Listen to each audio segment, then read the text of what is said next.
الله لا إله إلا الله لا إله إلا الله محمد رسول الله لا إله إلا الله لا إله إلا الله لا إله إلا الله محمد رسول الله يا حنان يا منان يا بديع الإحسان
فاغفر لي ذنوبي يا الله يا الهادي محمد يا الله ربي فاغفر لي ذنوبي يا الله ببركة الهادي محمد يا الله على محمد صلى الله عليه وسلم على محمد صلى الله عليه وسلم على محمد صلى الله عليه وسلم على محمد صلى الله عليه وسلم الله على محمد يا ربي صل وسلم الله على محمد يا ربي صل وسلم اللهم صل وسلم وبارك عليه وعلى آله. Bismillahirrahmanirrahim. Assalamualaikum warahmatullahi wabarakatuh.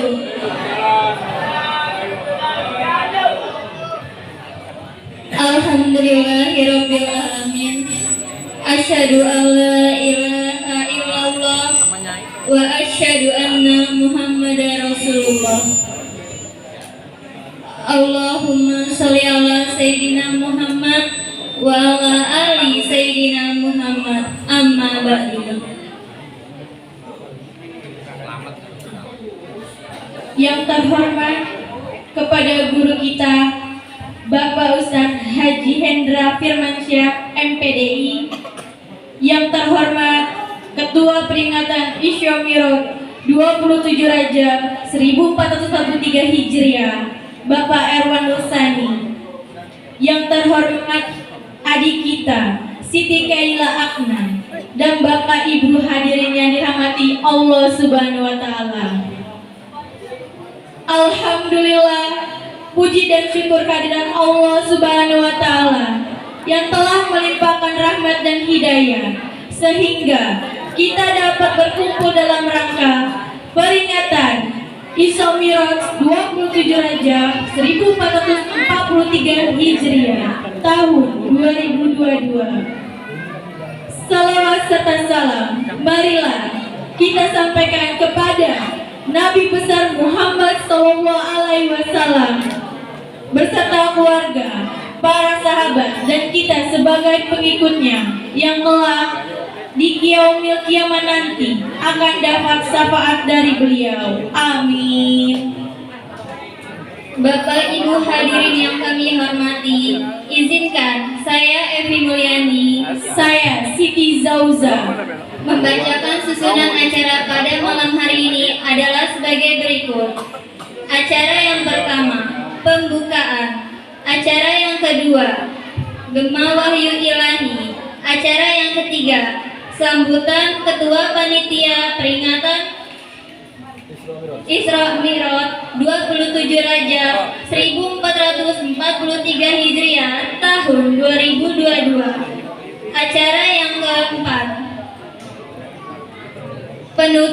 dan doa. Mohon maaf saya ulangi. Acara yang keempat yaitu peringatan Isra Mi'raj 27 Rajab 1443 Hijriah yang akan disampaikan oleh guru kita, Bapak Ustadz Haji Hendra Firmansyah MPDI. Acara yang kelima, penutup dan doa. Bapak Ibu hadirin yang dirahmati Allah Subhanahu wa taala. Untuk membuka pintu rahmat dan keberkahan dari Allah Subhanahu wa taala, mari kita buka acara ini dengan membaca Ummul Quran, surat Al-Fatihah, agar dilimpahkan rezekinya dan acara ini dapat berlangsung dengan baik dan hikmah. Ala haziniyah wa quniyati soleha. Al-Fatihah. A'udzubillahi minasyaitonirrajim. Bismillahirrahmanirrahim. Alhamdulillahirabbil alamin. Ar-Rahmanirrahim. Maliki yaumiddin. Iyyaka na'budu wa iyyaka nasta'in. Ihdinas siratal mustaqim. Siratal ladzina an'amta 'alaihim ghairil maghdubi 'alaihim waladdallin. Amin. Bapak Ibu hadirin yang kami hormati, acara yang kedua yaitu pembacaan Gemah Wahyu Ilahi yang akan dibacakan oleh adik kita Siti Kaila Agnia, terbaik 1 MTQ ke-29 tingkat Provinsi DKI Jakarta. Waktu dan tempat kami persilakan. Assalamualaikum warahmatullahi wabarakatuh.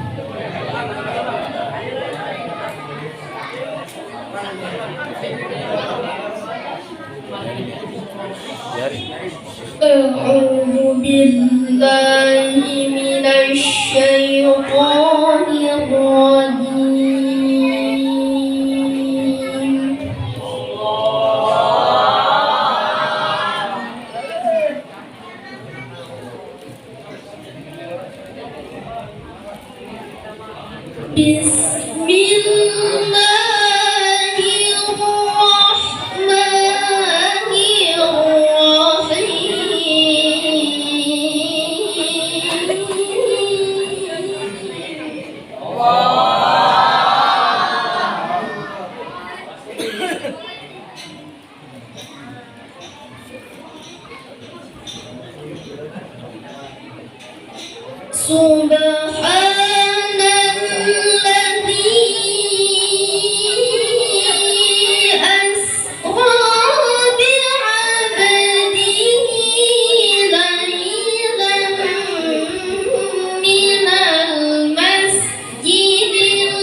وقضينا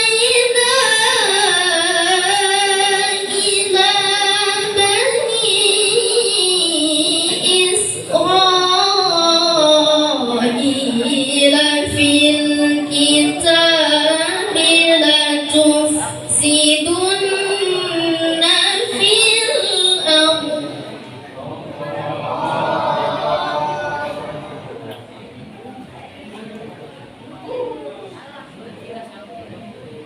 لتفسدن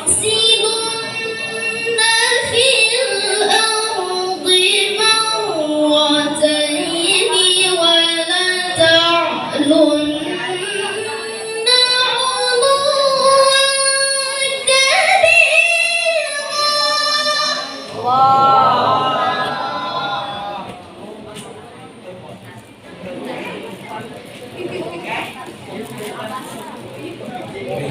فإذا جاء وعد أولاهما بعثنا عليكم عبادا لنا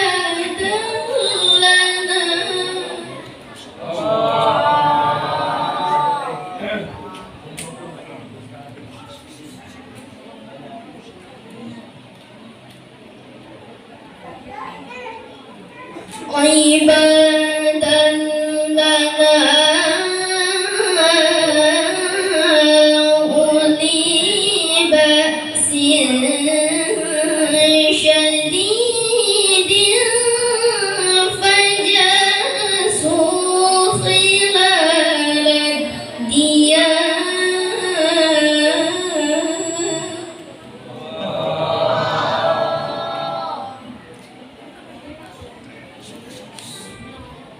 وكان وعدا مفعولا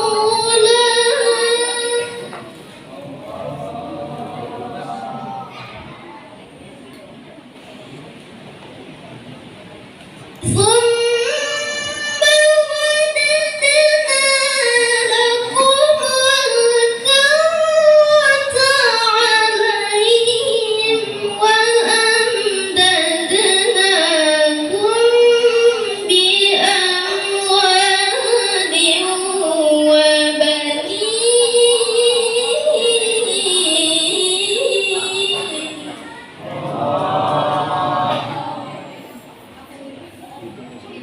وبنين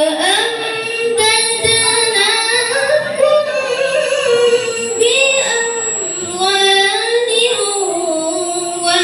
وبنين وجعلناكم أكثر نفيرا. صدق الله العظيم.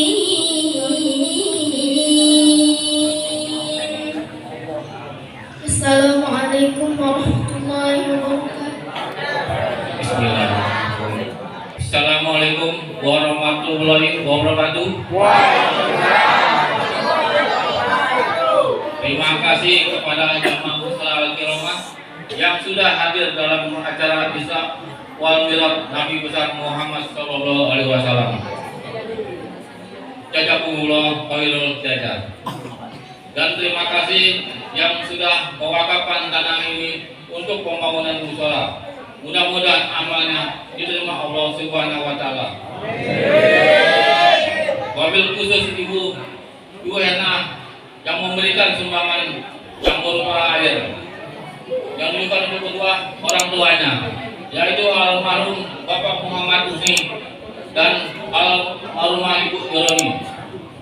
Dan marilah kita bacakan Al-Fatihah untuk kedua yang memberikan wakaf dan orang yang sudah tidak ada. Al-Fatihah bila dari Nabi Muhammad SAW. Kiromil Fatihah.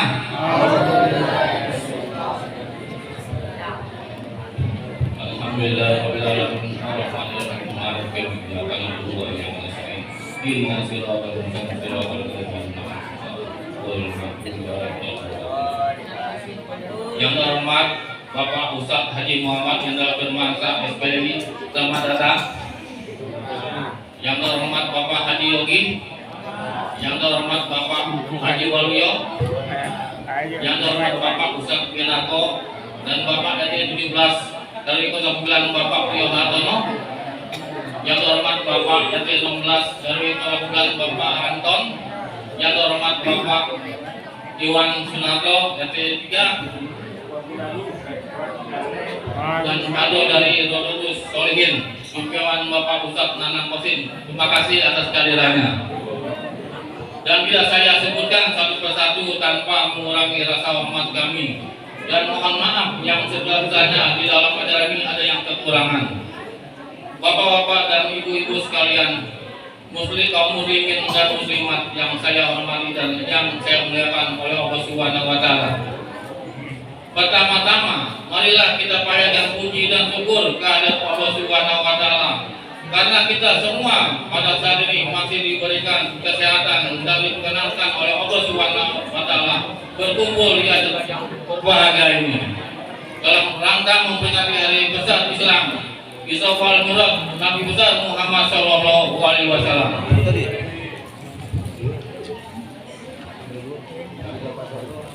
Salawat serta salam semoga tetap tercurahkan kepada junjungan kita Nabi besar Muhammad Sallallahu Alaihi Wasallam. Dari beliaulah kita semua dapat mengetahui ajaran Islam, sehingga kita dapat membedakan mana suatu hak dan suatu yang batil. Allahumma sholli ala sayyidina Muhammad wa ala alihi Muhammad. Salawat dan salam semoga selalu tercurahkan kepada Nabi besar kita Muhammad Sallallahu Alaihi Wasallam, para seingat dan para pengikutnya hingga akhir zaman. Semoga sampai kepada kita selama selaku umatnya, yang mudah-mudahan mendapat darinya. Amin, amin. Dan mudah-mudahan virus corona cepat berlalu. Amin, amin, amin ya Rabbal alamin. Insyaallah kita bisa beraktivitas kembali. Ini ada pantun yang Ustaz. Ikan sepat, ikan lele. Biar cepat, jangan bertele-tele. Di lemari isinya kue dadar. Beli di Cikarampek, jauh banget ya. Mari kita mendengarkan ceramah dari Ustadz Haji Muhammad Hendra Firmansyah SPDI. Beliau beli kecap di Bekasi. Saya ucapkan banyak-banyak terima kasih. Terima kasih segala perhatiannya dan mohon maaf atas segala kekurangan dan kegagalan saya. Wassalamualaikum warahmatullahi wabarakatuh.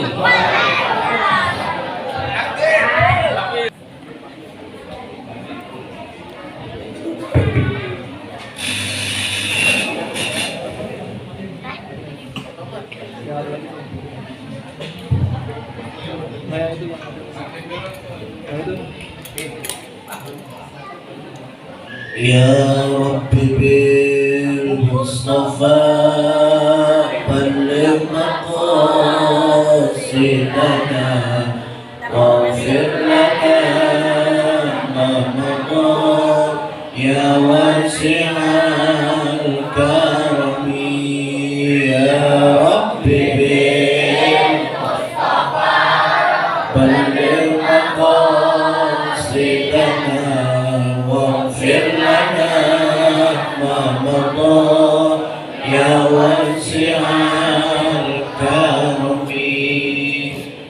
Kamu di dalam sebab jatuh melayang selarasnya, meski ilmu setinggi tegak tidak sembahyang apa gunanya.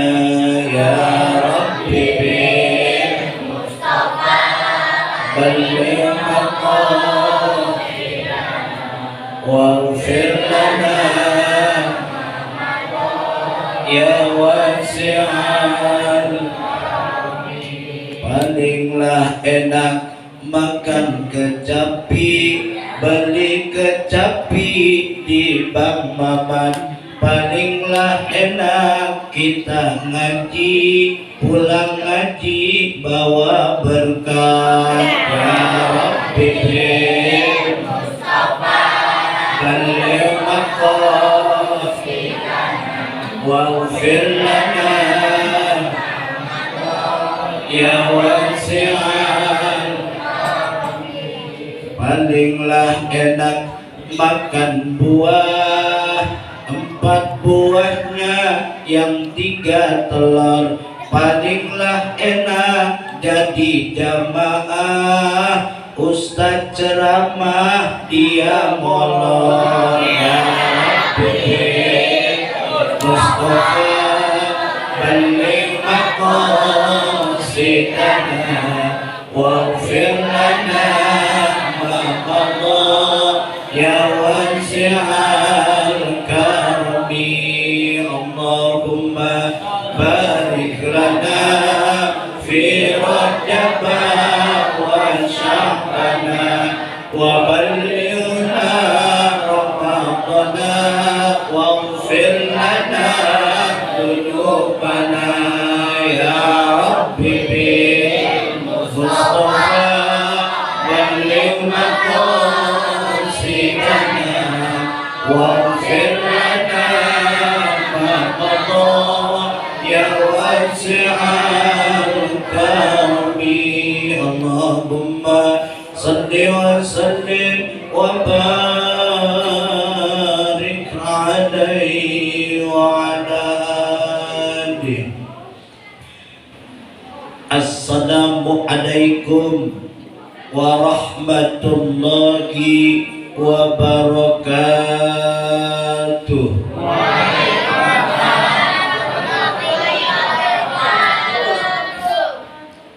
Bismillah walhamdulillah wassalatu wassalamu ala rasulillah Sayyidina Muhammad ibn Abdillah wa ala alihi wa ashabihi wa man tabi'ahu wa nasarahu wa wala.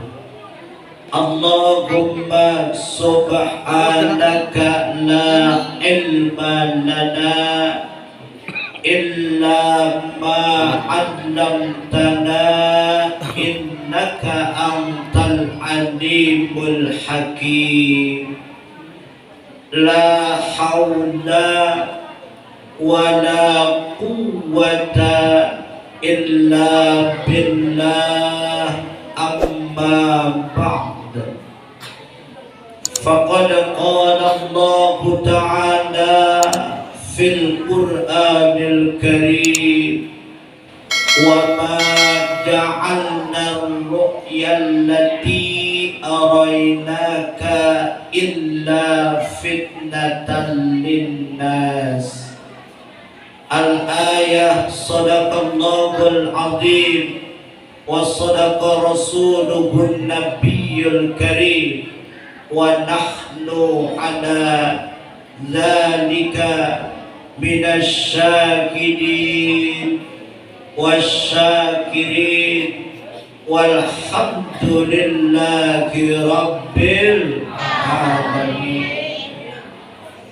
Hadratal mukarramin, segenap para alim wal ulama, para pinisepuh tokoh masyarakat yang mohon maaf tidak saya sebut satu persatu, fa insyaallah tidak mengurangi rasa hormat saya, terkhusus sahabat seperjuangan yang saya hormati Bapak Haji Yogi serta segenap pengurus Musholla Al-Kiramah, terlebih ketua panitia penyelenggara peringatan Isra wal Mi'raj Nabi besar Muhammad sallallahu alaihi wasallam. Insyaallah saya doakan semoga jadi ketua RW. Amin. ya rabbal. Hadirin wal hadirat yang insya Allah dimuliakan Allah Subhanahu wa ta'ala. Puja dan puji syukur kita panjatkan kehadirat ilahi Rabbi Allah Subhanahu wa ta'ala yang telah membakar hati kita dengan api kecintaan kepadanya, yang telah melemah lembutkan cita-cita dan jiwa kita dengan selimut kasih sayangnya, sehingga di malam yang berbahagia ini kita masih dapat diberikan kekuatan dan kesempatan oleh Allah Subhanahu wa ta'ala guna meringankan langkah, meluangkan waktu menuju rumah Allah ini dalam rangka silaturahmi dan thalabul ilmi, dalam memperingati Isra wal Mi'rajnya Nabi besar Muhammad sallallahu alaihi wasallam.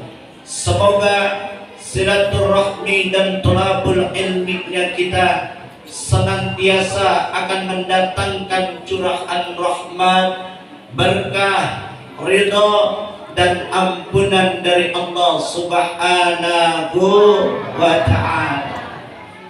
Salawat beriring salam senantiasa tercurah kepada junjungan Nabi besar kita Nabi Muhammad sallallahu alaihi wasallam, contoh seorang pemimpin yang memiliki perangai lemah lembut seperti angin di malam yang kelam, garang dan menerjang bagaikan singa di medan perang, akhlaknya tinggi bagai bulan purnama yang telah mampu mengubah dunia kebodohan menjadi dunia yang penuh dengan ilmu, pengetahuan dan teknologi, dengan dasar iman dan takwa kepada Allah Subhanahu wa ta'ala. Hadirin wal hadirat yang insya Allah dimuliakan Allah Subhanahu wa ta'ala, pada malam ini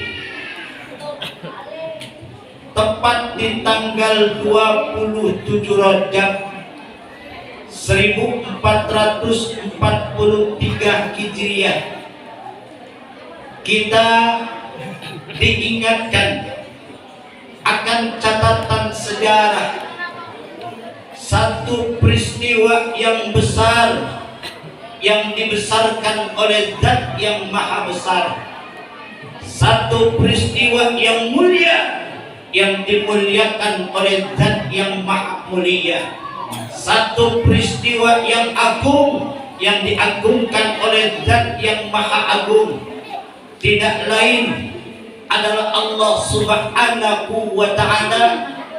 Peristiwa itu adalah peristiwa di Isra dan dimi'rajkannya Nabi besar Muhammad sallallahu alaihi wasallam.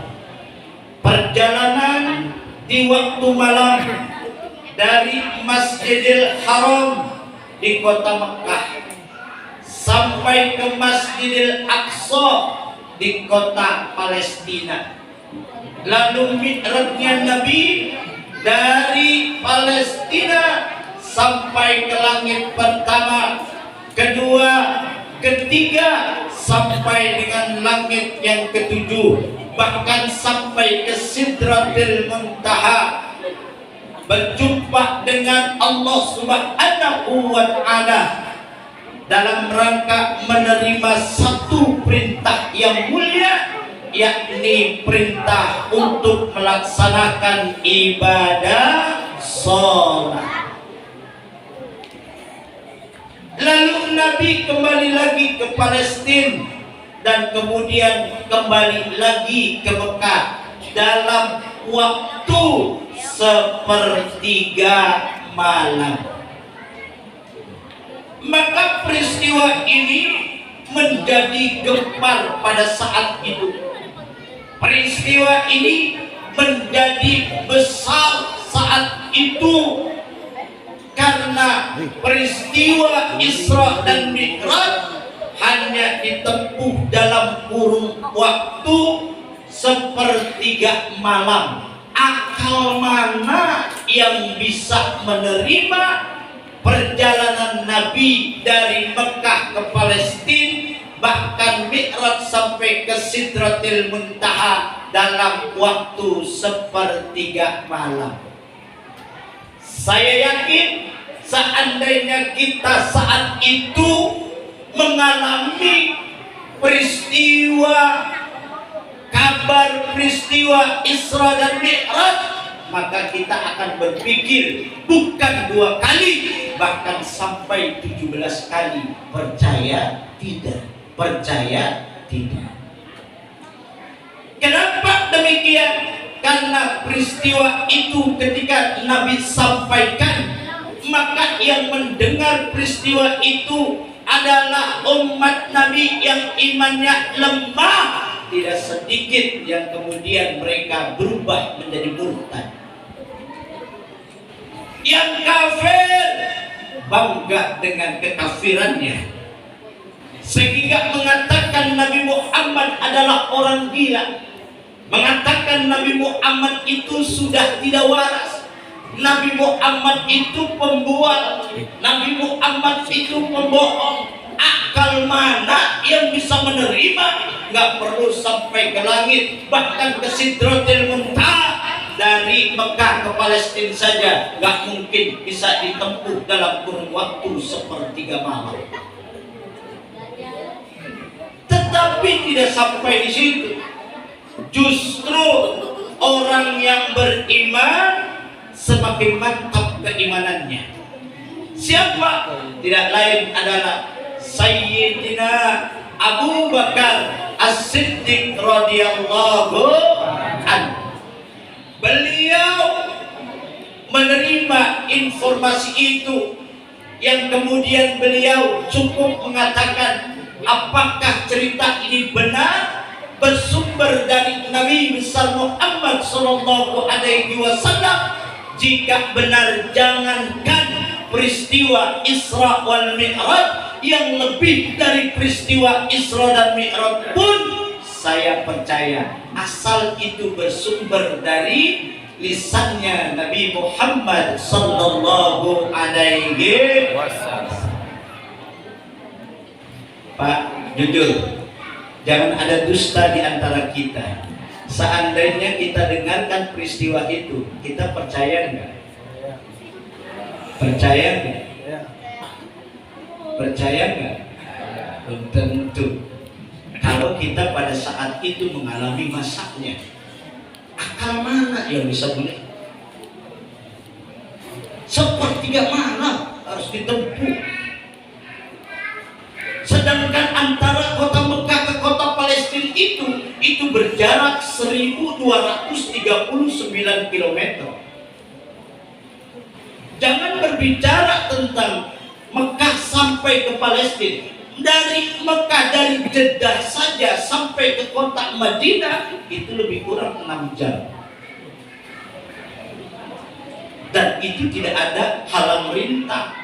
Dengan bis kecepatan di atas 100 km per jam, itu 5 sampai 6 jam ditempuh. Nah, sedangkan pada saat itu seandainya perjalanan dari Mekah sampai ke Palestina dengan kendaraan unta ataupun kuda, maka harus ditempuh dalam kurun waktu lebih kurang 40 hari 40 malam. Itu baru satu jalan, balik lagi 40 hari lagi. Dari Palestina naik sampai ke langit pertama, langit itu berlapis 7, tapi lapisnya langit tidak seperti kue lapis. Kue lapis itu nempel, tapi ini berjarak. Bahkan dalam ilmu percepatan cahaya, satu langit itu harus ditempuh dalam kurun waktu 3000 tahun. satu langit. Ada 7 langit. Berarti 21.000 itu baru berangkat. Balik lagi 21.000 tahun, 40 hari, sehingga secara umum itu berjumlah 42.000 tahun, 80 hari. Tapi Nabi diperjalankan oleh Allah Subhanahu wa Ta'ala dari kota Makkah sampai Palestina ila Sidratil Muntaha itu dalam kurun waktu sepertiga malam. Akal mana yang bisa menerima? Maka pantas di dalam surah Al-Isra di kalimat pertengahan ayat 60 itu menerangkan faqala ta'ala wa ma ja'alna ar-ru'ya allati araynaka illa fitnatan linnas, dan tidaklah kami jadikan ar-ru'ya penglihatan allati araynaka yang kami perlihatkan kepadamu wahai Nabi Muhammad dalam peristiwa Isra wal Mi'raj illa kecuali fitnatan linnas, ujian bagi manusia. Ujian apa? Tidak lain adalah ujian keimanan. Makanya kalau Sayyidina Abu Bakar jawabnya dengan iman, baru nanti akalnya terus. Pak, contoh sederhana.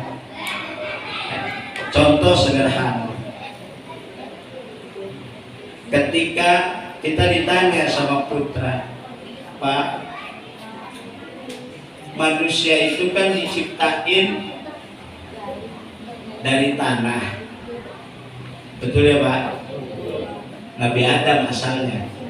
Kalau kita mah dari nutfah, cairan yang bersumber dari saripati makanan. Lalu ketika manusia tercipta dari tanah, kemudian batu bata juga tercipta dari tanah. Berarti batu bata dari tanah, manusia dari tanah. Berarti antara batu bata dengan manusia sama dong. Kalau seandainya batu bata ini digetok ke kepala kita, kira-kira sakit? Sakit nggak? Ada yang bilang nggak sakit. Itu kepalanya udah bakal.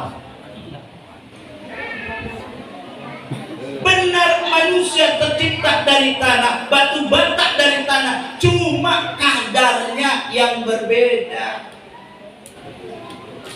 Kalau ngambil akal saja benar, sama-sama dari tanah.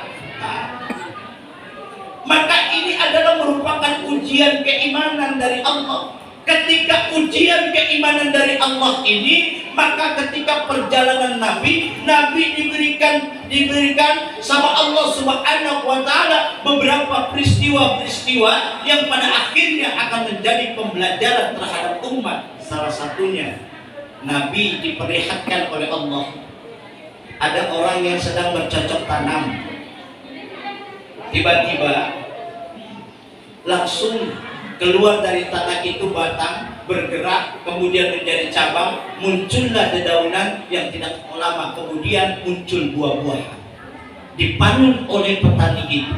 Setelah habis buah-buah itu dipanen, muncul lagi itu buahnya, dipanen lagi, muncul lagi buahnya. Kira-kira kalau petani kayak begini enak apa tidak?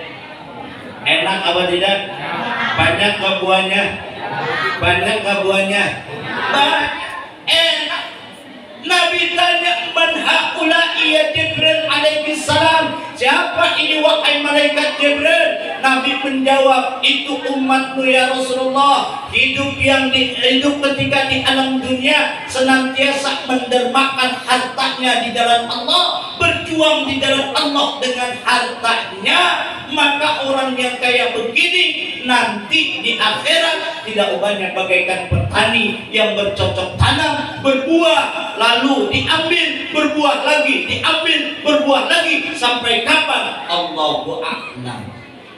Nabi terangkan dalam Allah terangkan dalam Al-Qur'an surah Al-Baqarah ayat 260. Faqala ta'ala mathalul ladzina yunfiquna amwalahum fi sabilillah kamathali habbatin ambatat sab'a sanabila fi kulli sumbulatin mi'atu habbah. Perumpamaan orang yang mendermakan hartanya di jalan Allah tidak ubahnya bagaikan menanam satu butir benih. Dari satu butir bercabang menjadi 7 butir. Dari 7 butir masing-masing bercabang 100 butir. 7 dikali 100 sama dengan 700. 1 rupiah harta kita didermakan untuk musola al-kiromah, maka Allah akan ganti dengan 700 rupiah. Yang jadi persoalan, yakin apa tidak? Yakin apa tidak? Bu, yakin apa tidak? Orang yang bersedekah 1 rupiah Allah ganti sampai dengan 700 rupiah. Yakin apa tidak? Kurang kompak, yakin apa tidak? Baik, kalau yakin saya mau tanya, besok ibu pergi ke pasar, di dompet ibu ada 2 lembaran. Yang pertama 20 ribuan, yang kedua 2 ribuan. Lecet, kumel, dekil, hitam, bau, mau robek lagi. Tiba-tiba ada peminta-minta, duit mana yang dikasih?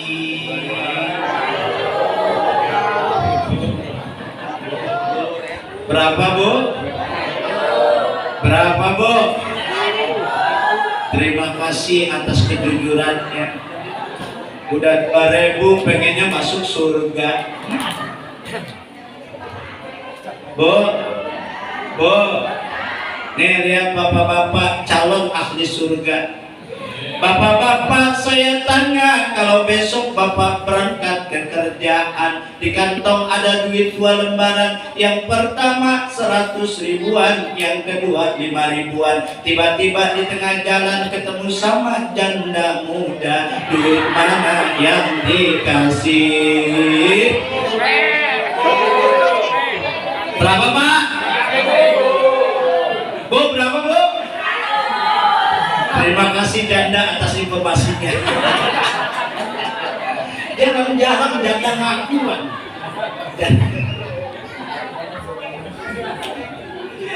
Emang kita mohon maaf lahir batin pak. Pak, ini laki-laki nih, kalau sholat Jumat, masya Allah itu dikit dari mainan. Dia dikir subhanallah, subhanallah, mata ngelirik ke kanan, ih kotak kagak lewat-lewat. Subhanallah, subhanallah, ih kotak udah dekat, kencengin subhanallah, subhanallah, subhanallah. Kata yang sebelah, ih kita jangan ganggu, ini dikir lagi kusuk dipindahin. Mata kiri ngelirik, ih udah pindah ke kotak, ganti dikirnya. Alhamdulillah, alhamdulillah. Ada nggak di sini kayak gitu? Ada nggak di sini kayak begitu? Mana orangnya? Bu, ibu-ibu begitu nggak? Emang kagak beda. Kita mah bapak, ibu, anak-anak generasi muda jujur. Allah muji kita ini ikhlas apa enggak, derma atau tidak, kalau di depan kita ada kotak amal. Duit di kantong semuanya ada, mulai dari 100 ribu, 50 ribu, 20 ribu, 10 ribu, 5 ribu, 2 ribu, sampai sekotak 1000.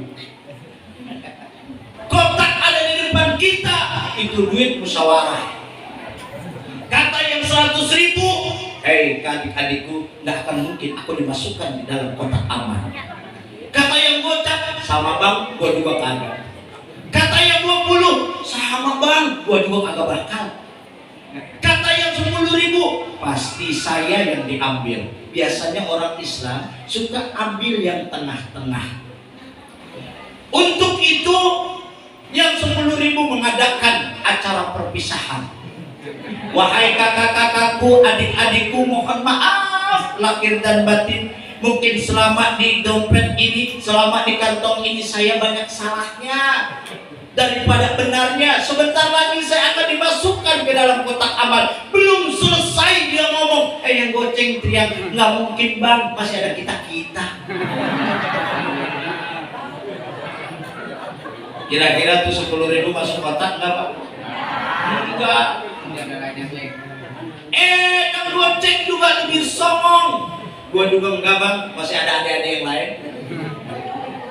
Yang 2.000 lebih songong lagi. Gua juga kagak bakal, masih ada si bontot. Yang 1.000, artinya 1.000 bingung, lihat kanan kiri udah gak ada temen. Akhirnya dia bilang, pasti saya yang dimasukkan. Emang nasib dari anak bontot, emang nasib dari anak terakhir pasti terdolimi dan teraniaya.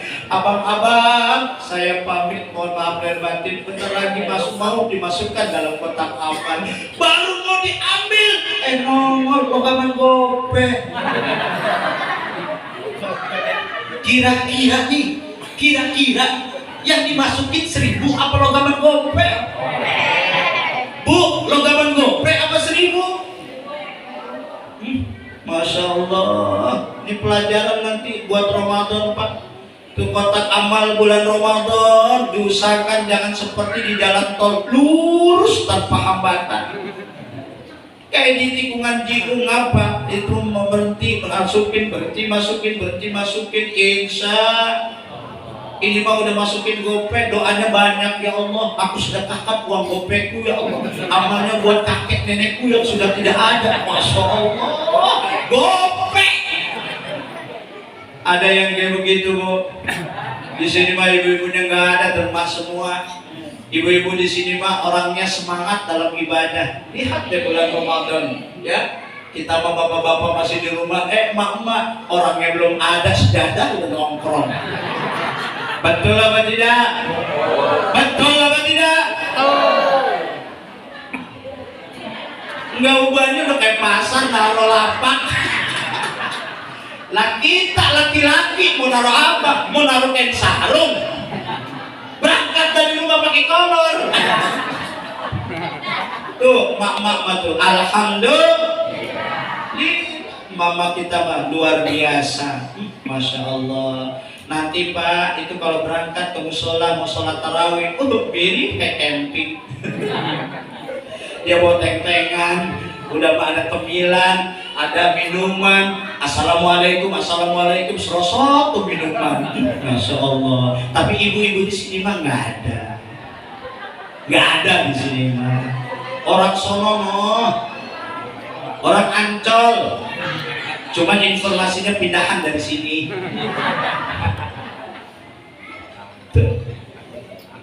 Berderma di jalan Allah, insya Allah. Orang yang senantiasa mendermakan harta di jalan Allah, maka balasan dari Allah Subhanahu wa Ta'ala tidak ubahnya bagaikan dia sedang bercocok tanam, lalu berbuah, dia panen, berbuah lagi, panen, berbuah lagi. Kita nggak pernah tahu kapan berhentinya buah itu. Lalu yang kedua, Nabi jalan lagi, ternyata Nabi mencium aroma wangi yang luar biasa. Nabi tanya malaikat Jibril, ini aroma apa wahai malaikat Jibril? Ya kalau istilahnya jalan di situ Pak, Jiung kan aromanya durian montong. Pindah putar balik jengkol. Aroma apa ini? Maka malaikat Jibril mengatakan, itu ya Rasulullah bersumber dari makam keluarganya Siti Masito. Kenapa bisa harum seperti ini? Maka malaikat Jibril menerangkan, Siti Masito itu wahai Rasulullah, dia adalah seorang tukang sisirnya anaknya Raja Fir'aun. Ketika beliau menyisiri anak Raja Fir'aun, maka sisirnya jatuh. Ketika jatuh, spontan berkata, Bismillahi ta'isa Fir'aun, dengan menyebut nama Allah, maka binasalah Fir'aun. Terdengar sama anaknya, wahai Masito, ternyata engkau punya Tuhan selain ayahku. Maka Masito berkata, ya la ilaha illallah, tidak ada Tuhan kecuali Allah. Allah itu adalah Tuhanku, Tuhanmu, dan Tuhan ayahmu, bahkan Tuhan alam semesta ini. Tidak ada Tuhan kecuali Allah subhanahu. Apa kata anaknya Fir'aun? Boleh aku laporkan kepada ayah?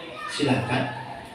Ketika dilaporkan kepada Raja Fir'aun, ternyata Raja Fir'aun itu marah luar biasa. Ketika marah luar biasa, akhirnya dipanggillah Siti Masito. Toh, Masito, emang benar kamu punya Tuhan selain aku? Maka Masito berkata, benar, la ilaha illallah, tidak ada Tuhan kecuali Allah. Tuhanku adalah Tuhanmu, Tuhan, dan Tuhan alam semesta ini. Kamu Masito berani berkata demikian, kamu akan tanggung resikonya. Siap. Akhirnya dia panggil keluarganya, dibujuk keluarganya untuk kembali, untuk menuhankan Raja Fir'aun. Tetapi Siti Masito dan keluarganya tetap dalam keimanannya bahwa la ilaha illallah, tidak ada Tuhan kecuali Allah. Ketika itu pula dipanggil lagi dan disiapkan yang namanya kuali yang besar, diisi dengan air minyak yang kemudian mendidih luar biasa. Di tengah-tengah keluarga Masito, Raja Fir'aun berkata, wahai Masito, masih ada kesempatan untuk kamu kembali menyembah aku, bukan menyembah Tuhanmu. Jika engkau tidak mau, maka satu persatu anak dan suamimu, bahkan dirimu akan dimasukkan ke dalam kuali itu. Sekarang saya mau tanya, kalau bapak ditawarin kayak begitu, lebih milih hidup apa mati? Pak, lebih milih hidup apa mati? Bu, lebih milih hidup apa mati? Tuh ibu-ibu lebih milih mati. Bapak kan pengen kawin lagi sih. Makanya jawabannya mikir. Bu, hidup apa mati? Hidup. Masya Allah, gara-gara bapaknya mau kawin lagi, milih hidup. Ketika akan dimasukkan ke dalam kuali, ditanya lagi, wahai Masito, apakah engkau tetap menuhankan Tuhanmu atau engkau berbalik untuk menuhankan diriku? Ternyata Masito dan keluarga tidak goyah imannya. Masito dan keluarga tidak menjual imannya. Masito dan keluarga tidak menggadaikan imannya hanya untuk sebuah kehidupan, karena berpikir orang hidup itu pasti. Yang jadi masalah, bisakah kita hidup dalam keadaan mulia, mati dalam keadaan syahid? Kan ini menjadi pedoman kita. Akhirnya anak Masito itu dimasukkan ke dalam kuali. Pertama itu suaminya dulu. Pak, siapa yang pertama? Bu, siapa yang pertama? Kayaknya kesel banget sama lakinya. Ketika dimasukkan ke dalam kuali, jawabannya bagaikan tukang bakso masukin bakso ke dalam air yang panasnya, dimasukkan plung, keluar udah dalam keadaan matang, meninggal dunia. Lalu anaknya yang laki pun demikian dimasukkan. Masito tetap tegar. Tapi ketika anak yang kedua yang masih bayi mau dimasukkan, hampir Siti Masito goyang. Kenapa? Tidak tega lihat bayi akan dimasukkan ke dalam kuali. tapi justru bayinya bisa bicara. Kalau zaman sekarang ada bayi baru lahir bicara, kaget apa enggak? Lari apa enggak? Ini namanya bayi ajaib. Tapi ada bayi yang bisa lari-larian, namanya kong ajib, giginya udah habis masih lari-larian. Ketika bayinya akan dimasukkan, masih hampir saja imannya goyah, tapi sang bayi berkata, "Ya Ome, apa yang engkau katakan, apa yang engkau pertahankan, itu adalah yang terbenar, terbaik, itu adalah yang benar. La takhaf wa la tahzan, innallaha ma'ana." Nggak perlu takut, nggak perlu bersedih, insyaallah Allah selalu bersama dengan kita. Masuk ke dalam kuali. Terakhir masih satu keluarga mati mempertahankan keimanan. Kita lihat saat ini gak sedikit saudara kita yang imannya lemah hanya karena sembako, imannya tergadaikan. Yang hanya pendidikan, imannya tergadaikan.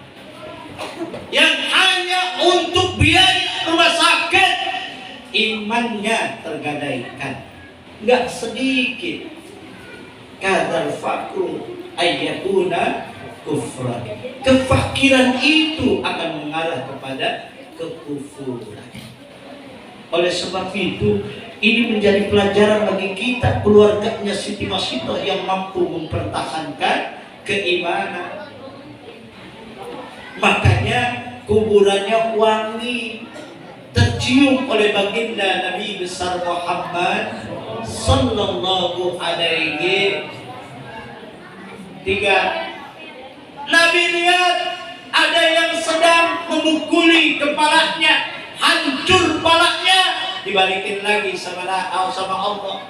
Dipukul lagi, hancur lagi, dibalikin lagi, dipukul lagi, hancur. Nabi tanya, "Man haula'i ya Jibril alaihi salam?" Itu ya Rasulullah adalah umatmu. Nabi tanya, umatku yang mana? Yang hidup di alam dunia, yang suka meninggalkan ibadah sholat. Ya Allah. Bu, sholat ya Bu. Insya sholat ya Bu. Insya Pak, jangan tinggalkan ibadah. Nanti kita akan memukuli kepala kita sendiri sampai hancur. Makanya kalau ada orang yang nggak mau sholat, dari sekarang belajar pukulin kepalanya. Kalau merasa udah kuat, baal, tinggalin dia sholat. Karena nanti di akhirat kayak begitu, peletak-peletuk, rusak, dibalikin lagi sama Allah, dipukul lagi, dihancurkan lagi, dibalikin lagi sama Allah. Anak-anak muda, hati-hati, harus senantiasa melaksanakan ibadah sholat. Insya Allah. Nah, ada satu kisah itu di dalam kitab Durratun Nasikin diterangkan riwayat ketika Nabi bersama dengan para sahabat, tiba-tiba di depan pintu ada anak muda sedang menangis. Anak muda sedang, kalau menangis keluar airnya dari mana? Mata. Kalau dari hidung, kalau dari kuping, nangis dia. Nabi samperin, Tom, kenapa nangis? Ya Rasulullah, abana ya Rasulullah. Kenapa ayahmu?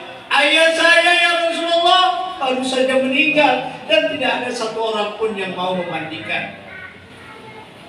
Mendengar hal ini, Nabi meminta Sayyidina Abu Bakar dan Sayyidina Umar untuk mengurus jenazah dari ayah anak muda ini.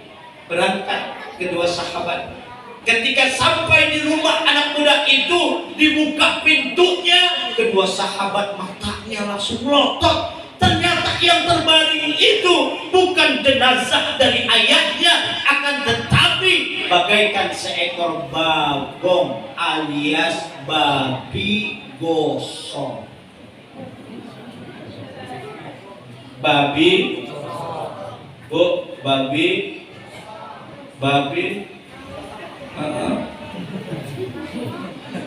Sekarang saya mau tanya, kalau gosong gelap apa terang?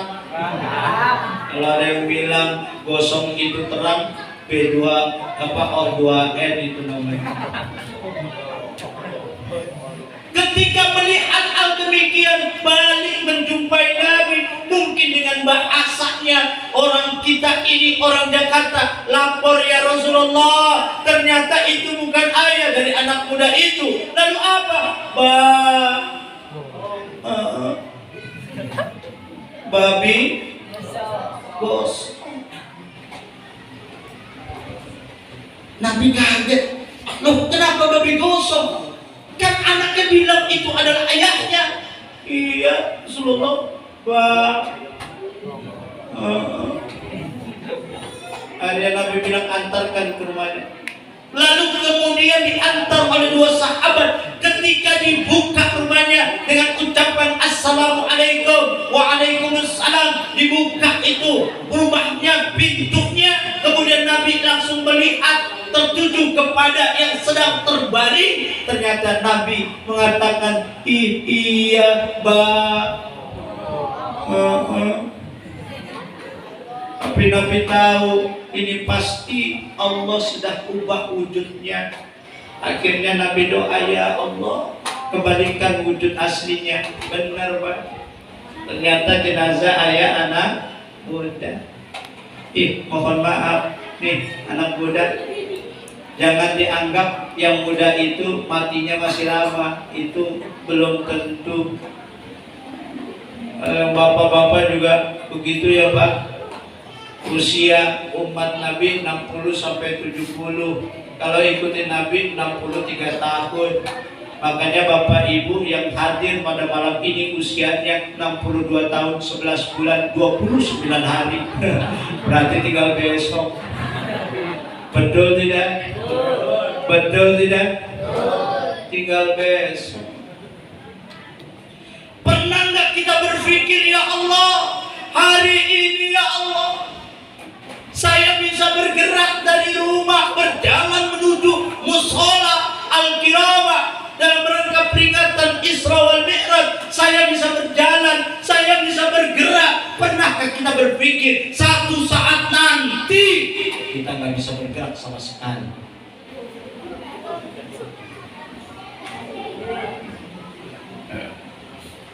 Semua terkaku,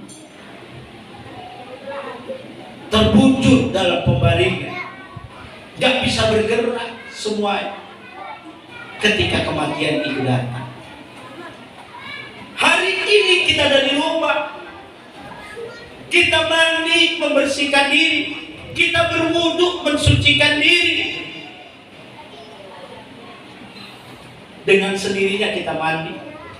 Tapi pernahkah kita berpikir, ya Allah, satu saat nanti ya Allah saya nggak bisa mandi sendiri, saya nggak bisa berwudu sendiri, saya akan dimandikan, saya akan diwudukan.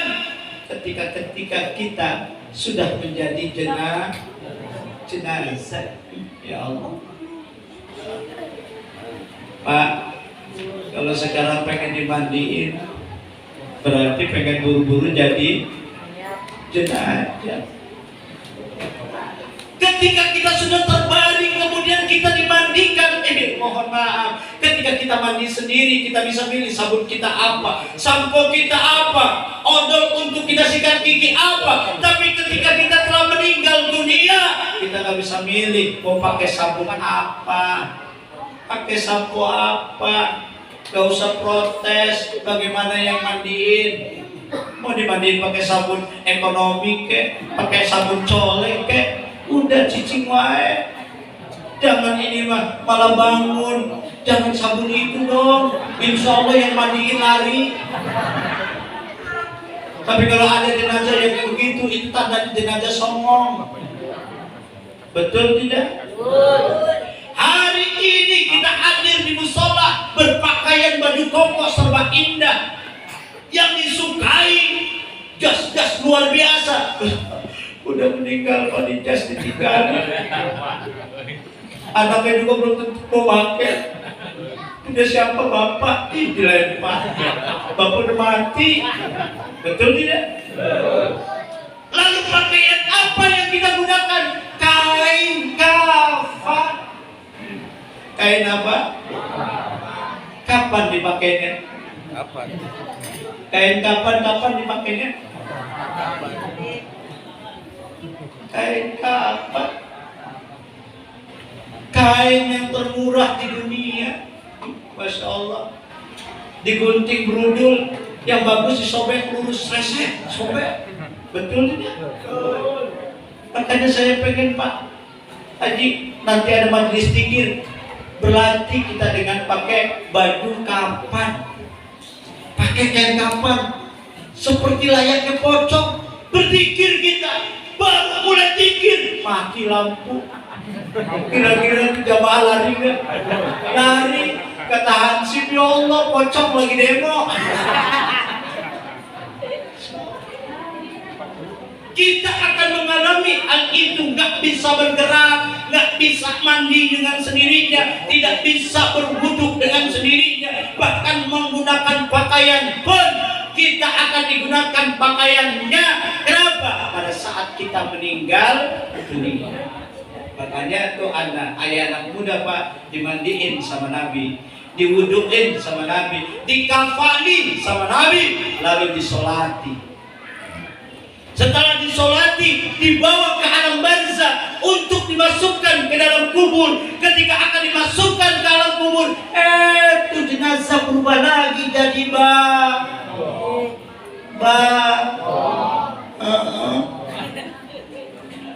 jadi Nabi bilang, kok berubah lagi jadi kok? Nabi tanya, wahai anak muda, amalan apa yang dikerjakan oleh ayahmu ketika hidup di alam dunia? Sang anak berkata, ya Rasulullah, selama aku memayyiz, aku tahu mana yang baik dengan yang buruk, aku tahu mana perintah, mana larangan Allah. Aku saksikan ayahku, wahai Rasulullah, bahwa ayahku selama hidupnya selalu meninggalkan ibadah sholat. Nabi sabdakan saat itu, wahai para sahabatku, saksikan olehmu akibat orang yang meninggalkan sholat, maka di akhirat nanti Allah akan bangkitkan mereka bagaikan seekor oleh-oleh buat di rumah. Kasih tahu sama anak, nah, kalau kamu kagak sholat, nanti kamu seperti Bagong. Tapi jangan coba-coba nanti pulang ke rumah istri kagak sholat, Bagong. Insya Allah Pak, kagak dikasih makan sama minum. Ya. Tapi jelaskan bagaimana sejarahnya, kasih tahu kenapa bisa berubah jadi Bagong. Makanya jangan sampai kita tinggalkan ibadah sholat. Makanya Nabi mendapatkan satu perintah yang mulia, sebagaimana di dalam surah Al-Ankabut diterangkan apa sih keutamaan mendirikan sholat.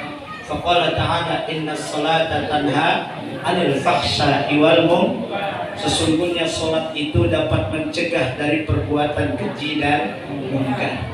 Ini pelajaran hidup Bang. Nah, Isra Mi'raj sampai situ. Tapi yuk sedikit kita kaitkan dengan situasi yang kita alami saat ini. Bapak, saat ini kalau kita ngambil pelajaran dari Isra Mi'raj, yakin seandainya kita ada pada saat itu, iman kita lemah, kita akan berubah jadi murtad. Tapi ketika iman kita mantap, maka akan semakin mantap imannya. Tidak ubahnya dengan peristiwa yang kita alami sudah 3 tahun belakangan ini dengan munculnya virus corona. Kan virus corona muncul itu kan sama dengan percaya tidak, percaya tidak. Benar nggak sih ada virus corona? Betul tidak? Yang tidak percaya mengatakan nggak perlu takut, itu makhluk. Kita harus takut sama Allah. Kalau yang percaya, hati-hati, jaga protokol kesehatan.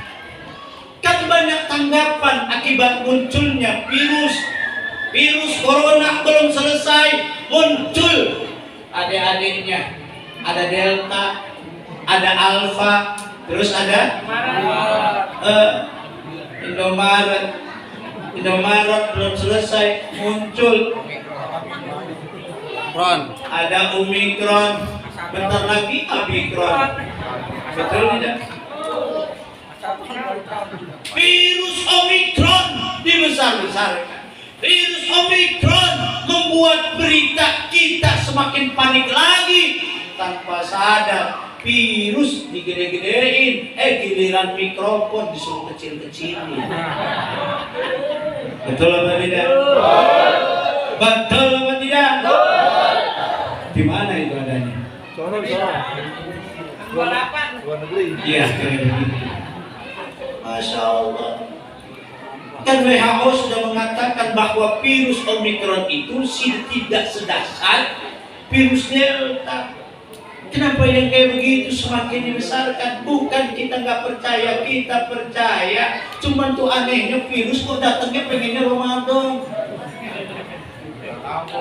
Bentar lagi nggak jadi lagi pulang kampung. Betul apa tidak? Cuma yang jadi pelajaran bagi kita, kenapa sih bencana demi bencana, musibah demi musibah, bahkan wabah demi wabah, kok nggak kelar-kelar? Betul tidak?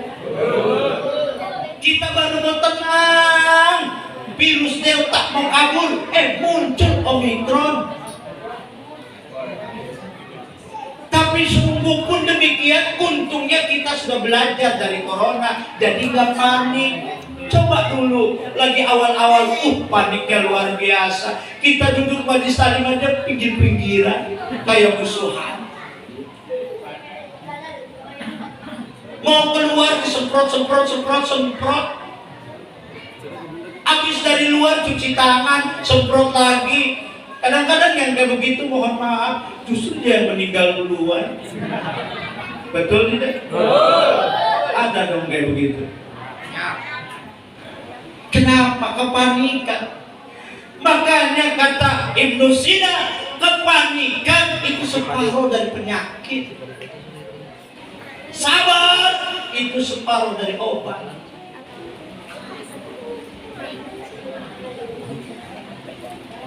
Artinya ketika itu terjadi, maka kita sedang diuji percaya apa tidak dengan Omikron.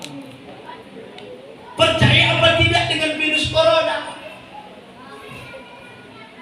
Tapi yang perlu kita ingat ketika bencana demi bencana, musibah demi musibah datang sini berganti di tengah-tengah kita, ini harus menjadi satu pelajaran. Bukankah catatan sejarah mengatakan ketika Sayyidina Umar ibn Khattab radhiyallahu anhu menjadi seorang khalifah, pernah terjadi di salah satu negerinya bencana gempa bumi yang begitu dahsyat. Maka ketika itu pula, maka Sayyidina Umar ibn Khattab datang ke tempat bencana. Beliau kumpulkan para korban bencana. Setelah kumpul, beliau katanya, berapa korban jiwa akibat bencana? Setelah kumpul, beliau tidak tanya berapa korban materi akibat bencana. Tapi saat itu pula, pertanyaan yang paling mendasar yang beliau katakan adalah, dosa apa dan kemaksiatan apa yang telah kalian lakukan sehingga bencana datang menimpa kalian? Ternyata apa yang dikatakan oleh Sayyidina Umar itu mengutip di dalam Al-Quran surah Asy-Syura ayat 30. Faqala ta'ala, wa ma asabakum min musibah, dan apa yang telah menimpa kalian berupa bencana ataupun musibah, fabima kasabat aydikum, maka itu disebabkan oleh tangan-tangan kalian sendiri yang telah melakukan perbuatan dosa dan maksiat. Sekarang saya mau tanya, musibah itu dan Allah datangkan dengan sendirinya, apa manusianya yang mengundang? Pak, itu musibah Allah datangkan dengan sendirinya atau manusianya yang undang? Manusianya yang undang. Ayo kita analogikan satu. Ketika Pak Yogi hadir lalu undang saya, atau Pak Yogi hadir saya nggak diundang, maka saya yang tidak diundang mendengar Pak Yogi hadir, pasti dikirnya datang tidak, datang tidak, ujung-ujungnya datang apa tidak? Tidak. Kenapa tidak? Karena ketidakdatangan saya dengan alasan kalau saya datang mungkin saya akan menjadi tamu yang tak diundang. Kalau tamu tak diundang datang, kan bukan membuat orang yang punya hajat senang, tapi justru semakin gelisah. Kok datang dia? Betul tidak? Tapi kalau tamu yang diundang, Pak Yogi undang saya. Ketika waktunya saya mandi, saya berdandan, dilihat oleh istri saya. Istri berkata, Abi mau kemana? Mau kondangan, ikut dong. Kira-kira diajak nggak? Istri minta ikut kondangan, diajak nggak? Diajak apa tidak? Diajak, orang istri sendiri. Masa kita berangkat sama istri orang? Itu namanya kalkulator, kelakuan laki-laki kotor. Udah gitu yang perempuannya mau lagi, itu kan namanya pelakor, perebut laki. Udah hafal. Tuh diajak uminya dandan, anak lihat mi dandan, mau kemana? Kondangan. Anak bilang ikut dong, diajak nggak? Ya, orang motor kita motor picek, GPCX, picek kan?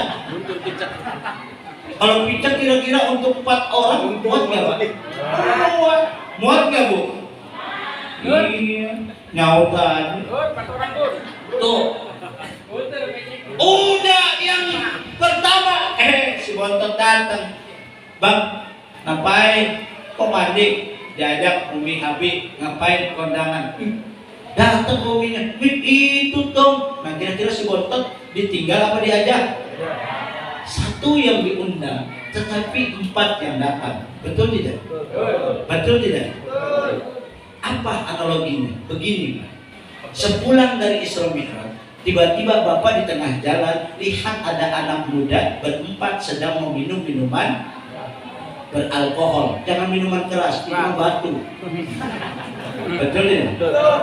Sekarang saya mau tanya, kita berani nggak negur? Kita berani nggak negur? Kita ngomong, ya kita ngomong. Anak muda, jangan minum minuman beralkohol, nanti kamu mabuk. Kalau udah mabuk, lupa segala-gala, bahkan nanti kamu bakal masuk ke dalam neraka. Sekarang saya mau tanya, kita nasihatin kayak begitu, itu anak muda, ya kira-kira manut apa nyaut? Manut apa nyaut? Nyaut. Pak, yang minum buah, yang beli minuman, yang mabuk, mau masuk neraka atau surga urusan. Yang jadi masalah, kenapa Bapak ngurusin buah? Iya juga ya. Betul nggak? Betul nggak? Mohon maaf, Bapak nanti lewat, di situ ada tempat pelacuran. Bapak katakan, wanita jangan melacur. Nabi ketika Isra Mi'raj itu dikidang, ada sekelompok perempuan, laki-laki dan perempuan yang dihidangkan daging yang segar, daging yang busuk. Tiba-tiba pilih yang busuk. Nanti kalau kamu masih melacur, kamu masuk neraka, kamu makan daging yang busuk. Apa jawabannya? Pak, yang melacur saya, yang enak saya, yang bayar kalau saya dibayar. Surga neraka urusan saya, daging matang mentah urusan. Yang jadi masalah, kenapa Bapak ngurusin saya. Apa Bapak mau gratisan malam ini? Kira-kira kalau ditawarin kayak begitu gimana ya? Pak Yogi? Japri aja Pak. Tuh, artinya apa? Ketika ada kemaksiatan, ketika ada perbuatan dosa, kita ingetin. Betul, yang minum kamu, yang meracun kamu, nenggak neraka urusan kamu. Cuma jadi permasalahan, apa yang engkau kerjakan adalah perbuatan yang dilarang oleh Allah. Kalau perbuatan yang dilarang oleh Allah dikerjain, Allah marah. Kalau Allah udah marah, maka Allah akan turunkan bala, Allah akan turunkan bencana. Jangan salahkan, itu akan terjadi. Bukan hanya kamu aja yang kena, Pak Yogi juga kena. Betul tidak? Sekarang saya mau tanya, itu banjir apa milih-milih? Ini mah rumah Ustaz. Betul nggak? Banjir datang ke situ dari kali ke rumah Pak Yogi. Ini mah Ustaz. Lalu kata air pindah. Padahal air sendiri udah cerdas, ketika mau masuk dihalangi sama tanggul. Betul tidak? Kata air, brengsek nih, gue masuk dihalangi tanggul, biarin aja, nanti gue masuk tempat yang lain. Tiba-tiba di tengah-tengah muncul mata air, belebek sambil bilang, gue lewat sini. Ayo. Kenapa? Air juga akan masuk bukan hanya kepada orang-orang yang berbuat maksiat, tetapi orang-orang yang taat pun akhirnya kena balanya. Makanya nih yang terakhir, Al-Imam Al-Ghazali mengatakan begini, bagaimana caranya menghadapi beraneka ragam musibah? Sederhana. Al-Imam Al-Ghazali bilang, kalau kita mau jalan nih, gak ada jalan lagi kecuali jalan ini. Tiba-tiba di tengah jalan ada seekor anjing, matanya melotot, lidahnya ngeler. Kira-kira berani gak kita jalan? Saya mau tanya, Pak Yogi berani gak jalan? Mikir. Hah? Hampir mayoritas yakin nggak ada yang berani jalan. Kenapa? Baru lihat matanya aja kita udah takut. Apalagi sampai itu anjing berdiri siap menerkam kita. Ketika kita ambil batu kita lempar, anjingnya bisa meles. Ambil kayu kita pukul, anjing lebih cerdik. Kita akan diterkam, kita akan digigit, kita akan dilawan oleh anjing. Lalu bagaimana agar kita bisa lewat jalan ini tanpa ada halangan seekor anjing? Maka kata Al-Imam Al-Ghazali, datanglah engkau ke rumah orang yang punya anjing itu. Ketika anjingnya dimasukkan ke dalam kandang, kita datang ke rumah itu seraya berkata, Tuan, Nyonya, anjing Tuan, anjing Nyonya, itu kalau pagi, kenapa? Ada yang salah? Oh enggak. Ya kan kalau ceramah nggak duduk ini, anjing Tuan, anjing Tuan, anjing Nyonya, itu kalau pagi suka ada di tengah jalan. Saya mau ke musola, jadi takut. Tolong dong, tolong. Nanti kalau jam 4 pagi masukin anjingnya ke kandang. Jadi kami mau sholat tenang. Sekarang saya mau tanya, kalau kita ngomong baik-baik kayak gitu, diterima nggak? Diterima apa tidak? Diterima. Maka jam 4 pagi itu anjing udah masuk ke dalamnya. Artinya apa? Ternyata Imam Al-Ghazali ingin mengatakan kepada kita, kalau memang air laut itu tidak mau dinaikkan 10 meter ke daratan, kalau memang ini bumi tidak mau diguncangkan, kalau memang puting beliung tidak mau dihadirkan di tengah-tengah kita, kalau memang awan yang menggempul tidak mau diturunkan airnya ke daratan, maka deketin dong yang punya laut, deketin dong yang punya bumi, deketin dong yang punya angin puting beliung, deketin dong yang punya awan. Siapa yang punya itu semua? Tidak lain adalah Allah Subhanahu. Artinya ketika bencana musibah, bala, bahkan wabah menimpa kita, justru jangan jauhin Sang Pencipta. Dimakan alhamdulillah masjid digembok. Betul nih? Musola dikunci. Untung nggak lama. Coba kalau sampai setahun, insya Allah dibikin kontrakan. Betul tidak? Ya Allah, sholat jadi jaga jarak kita. Ya. Bukan semakin mendekatkan diri kepada Allah, tapi kita diajak perlahan-lahan jauh dari rumah Allah. Kalau udah di rumah mah ada mau, ada males. Betul tidak? Tapi kalau datang ke musola semangat. La islama illa bi jamaah, wala jama'ata illa bi imarah, wala imarata illa bi ta'ah. Tidaklah Islam itu akan kokoh tanpa bersatu. Tidak akan mungkin persatuan itu akan ada kalau tanpa ada seorang pemimpin, dan tidaklah ada artinya pemimpin itu kalau tidak ditaati. Makanya Isra Mi'raj itu dari masjid ke masjid. Ada apa di dalam masjid? Ketika kita masuk ke dalam masjid, kita nggak pernah memandang, ya, engkau dari suku apa dan dari negara mana, apa warna kulitmu. Semuanya sama ketika takbir, dia takbir, ruku, sujud, salam, menghadap kiblat yang sama, menyembah Tuhan yang sama, mengikuti ajaran Nabi yang sama. Ini kan menjadi satu peringatan kepada kita bahwa yang namanya bersatu itu akan semakin kuat, akan semakin kokoh. Innamal mu'minuna ikhwah. Sesungguhnya orang yang beriman itu bersaudara, bersatu. Umat Islam akan teguh, bercerai umat Islam akan mudah diruntuhkan. Oleh sebab itu, maka kesimpulan pada kesempatan ini adalah peristiwa Isra dan Mi'rajnya Nabi besar Muhammad sallallahu alaihi wasallam, yang di dalamnya kita diingatkan peristiwa sejarahnya, yang di dalamnya kita mengenang peristiwanya. Ternyata ada pembelajaran yang pada akhirnya kelak akan menjadi nasihat bagi kita semua.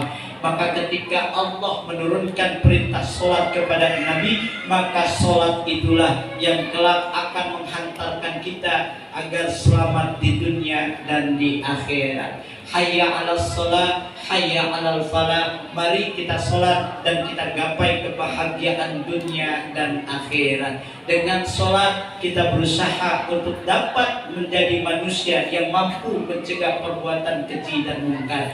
Karena perbuatan keji dan mungkar akan melahirkan perbuatan dosa dan maksiat. Ketika dosa dan maksiat kita kerjain, maka itulah yang akan mendatangkan bencana, musibah, ataupun wabah. Dan ketika itu semua datang menimpa kita, jangan kita hadapi dengan kepanikan, jangan kita hadapi dengan keangkuhan, jangan kita hadapi dengan keputusasaan. Akan tetapi mari kita hadapi, ya, untuk senantiasa dengan apa? Dengan kesabaran. Istaqinu bis sabri was shalah. Memohon pertolongan kepada Allah dengan sabar dan sholat. Mudah-mudahan ini bisa menjadi pelajaran bagi kita semua. Di tengah pandemi kita berharap dalam waktu yang dekat virus Omikron segera berlalu, wabil khusus di negeri tercinta Indonesia ini dan umumnya di seluruh dunia. Dan kita berharap senantiasa diberikan keberkahan oleh Allah, baik di bulan Rajab, bulan Sya'ban, dan Allah sampaikan kita kepada bulan suci Ramadan. Ya Allah, kami memohon kepada Engkau, semoga virus demi virus yang Engkau berikan kepada kami justru menjadi penyebab kami untuk mendekatkan diri kepadamu, ya Allah, agar menjadi hamba-Mu yang istiqomah dalam keimanan dan ketakwaan kepadamu. Dengan satu harapan, ya Allah, kami pun ingin tenang dalam ibadah, kami pun ingin tenang dalam usaha, kami pun ingin tenang dalam kehidupan yang semua kami kerjakan tidak lain ilahi anta maqsudi aqtini mahabbataka wa ma'rifataka tidak lain yang kita harapkan hanya semata-mata mengharap ridhanya Allah Subhanahu wa Ta'ala. Mungkin ini yang dapat saya sampaikan, Pak Ketua Panitia. Ikan teri kelapa muda, ikan petek meraba-raba. Teori memang mudah, tapi praktek mari kita coba bersama. Kakek-kakek loncat ke kali, nenek-nenek naik tiang listrik, itu tanda orang tua yang kagak tahu diri. Wassalamualaikum warahmatullahi wabarakatuh.